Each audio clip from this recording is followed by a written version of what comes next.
So I think the main challenge facing banks today is how quickly they're able to innovate. And I think there are a number of constraints on banks that are preventing them innovating as quickly as they'd like. So if you look at, for example, regulatory pressure is meaning that banks have got to store more data, process more data. That's a challenge for them.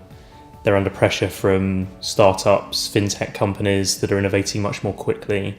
And when you look at the return on equity that many tier one banks, for example, have enjoyed over the last year, it's down on previous years. So there's less funding available for them to innovate. So all of these challenges are basically slowing down banks' opportunities to innovate.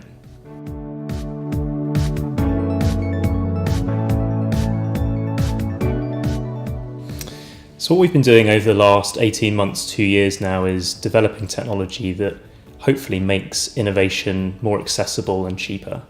So we have a cloud platform that we've released a number of new features on, which makes it quicker than ever before to develop new applications, to take some of those data challenges I described and solve them more cheaply.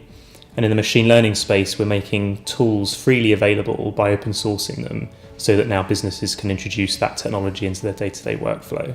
So that's a commitment that we have to take some of the technology that we've developed inside Google and make it available for free in many cases via the open source community, so that banks now have the tools available to innovate more easily and more cheaply than they have before.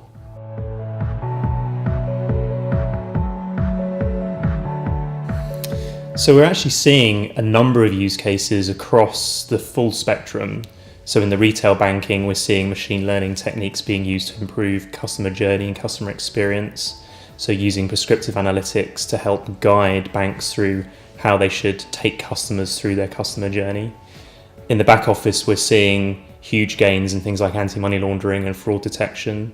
So I'm working with one tier bank at the moment that employs more than 2,000 people globally in their transaction monitoring department, trying to address false positives, looking at transactions that are erroneously flagged as fraudulent or as being anti-money laundering cases.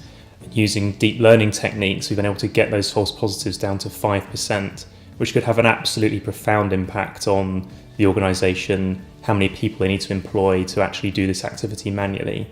And actually, at the end of the day, it reduces the risk for the bank, which is really, really what they're interested in.